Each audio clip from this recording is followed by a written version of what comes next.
faut-il s'étirer quand on fait de la musculation? Aujourd'hui on va voir quel est l'intérêt de s'étirer en musculation et quelle est la bonne façon de le faire. Salut, c'est Nico et bienvenue dans l'épisode 71 de Questions Muscu, la mini-série dans laquelle je réponds à vos questions sur la musculation tous les jours. Et aujourd'hui je réponds à la question de savoir s'il faut s'étirer quand on fait de la musculation. Alors tout d'abord, pourquoi ce serait intéressant de s'étirer en musculation? Tout simplement parce que la souplesse, ça va être un vrai facteur qui va t'aider à avoir de bonnes performances pendant tes séances d'entraînement. Parce que pour réaliser correctement les exercices, c'est important que tu aies une amplitude suffisante et ça va être pas mal limité par ta souplesse, pas mal limité par ta capacité à avoir une bonne mobilité. Parce que si tu n'es pas capable de te mettre dans la bonne position, tu risques de ne pas isoler les bons muscles, tu risques de devoir forcer plus, tu risques de ne pas faire les choses correctement et du coup ça va être contre-productif, tu vas avoir de bien moins bonnes performances. Donc c'est vraiment intéressant d'être suffisamment souple, mais surtout d'être suffisamment mobile. Parce qu'en fait la souplesse ça va être à la fois une capacité statique, donc quelque chose que tu vas pouvoir tenir sans bouger, mais aussi une capacité dynamique. Et ça va être de capacités un peu différentes. Et nous en musculation, ce qui va nous intéresser, c'est plutôt la souplesse dynamique.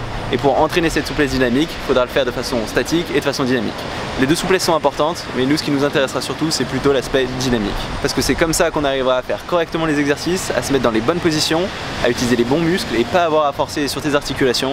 Comme ça non seulement on aura de meilleures performances, mais on aura aussi une meilleure longévité. Donc cette souplesse, c'est quelque chose qui va se passer surtout au niveau des articulations, au niveau des tendons, et il va y avoir plusieurs façons de la travailler. La première façon que j'aime bien, ça va être de le faire entre les séries d'entraînement. Ça veut dire que quand tu fais du développé couché par exemple, tu vas aller pouvoir étirer tes pectoraux, mettre ta main contre un mur, contre un coin, puis tirer en tournant avec ton bassin et en gardant ton bras bien fixe, bien droit en arrière pour étirer complètement ce pectoraux.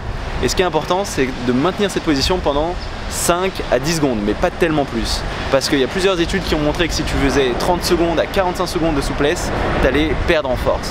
Donc si tu veux pas diminuer tes performances, c'est important de limiter à 15 secondes maximum la durée de tes étirements.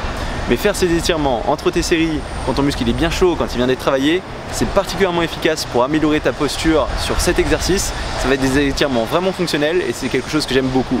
En plus, le fait d'étirer un muscle, ça va aider le sang à passer, ça va aider à évacuer l'acide lactique et ça aura tendance à augmenter ses performances tant que tu ne fais pas des étirements trop longs, tant que tu te limites à 10-15 secondes entre tes séries. Ensuite, une deuxième façon assez efficace de t'étirer, ce sera de le faire à la fin de tes entraînements, en étirant les muscles que tu viens de travailler. Parce que ces muscles ils sont chauds, donc tu prends pas le risque de te baisser. En plus ils ont déjà été étirés de façon dynamique, donc rajouter par dessus un peu des étirements soit dynamiques, soit statiques, ça aidera à augmenter encore ta souplesse dans cette zone que tu viens de travailler. Donc c'est quelque chose de vraiment intéressant.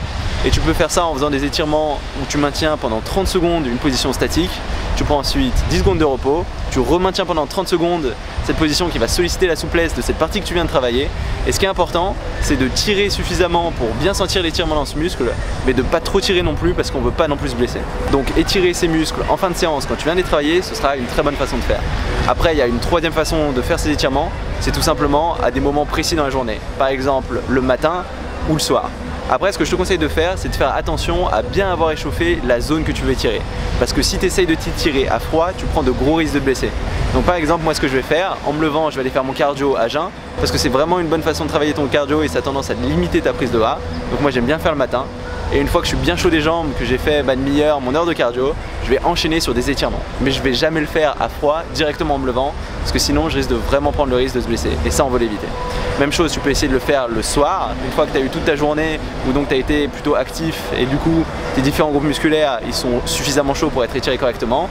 Ou tu peux le faire aussi après un bain chaud, et faire ces étirements pendant 15-20 minutes, où là encore on va maintenir différentes positions pendant 30 secondes, prendre 10 secondes de repos, reprendre cette position pendant 30 secondes, prendre 10 secondes de repos, passer à une autre position et ainsi de suite. Et en fait, l'idée de ces étirements, c'est que ça t'aidera à avoir plus de fréquence et à gagner plus rapidement en mobilité que si tu le faisais juste pendant tes entraînements. Après, si t'as pas forcément le temps, c'est pas grave, c'est dur en plus, mais si tu arrives juste à le faire entre tes séries, c'est déjà un bon début. Ensuite, une dernière façon d'utiliser ces étirements, c'est de faire des étirements spécifiques aux entraînements que tu vas faire en début de séance. Je m'explique. Par exemple, sur le squat, si tu étires tes mollets avant d'aller sur tes séries de squats, ce sera plus facile pour toi de descendre bas, d'avoir tes fesses qui descendent vraiment bas et de travailler tout l'ensemble de ses jambes avec ton squat.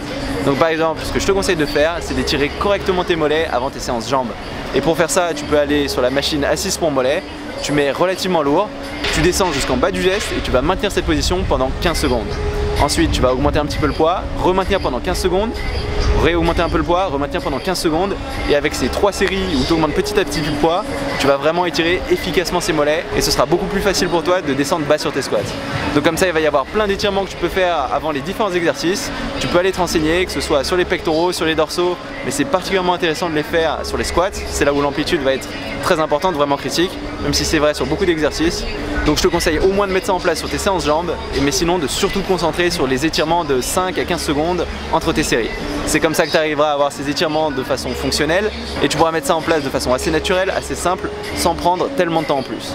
Après, si tu as le temps, faire des étirements en fin de séance, faire des étirements le matin après ton cardio ou le soir après ta journée, ça va être une très bonne façon d'améliorer ta souplesse.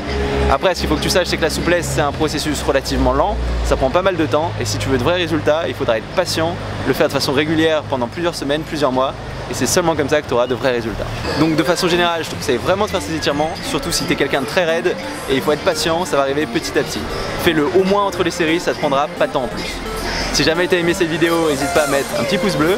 Tu peux aussi t'inscrire à ma chaîne YouTube si tu ne l'as pas encore fait pour savoir quand je sors de nouvelles vidéos. J'en sors tous les jours. Et du coup on se retrouve dès demain pour une nouvelle vidéo.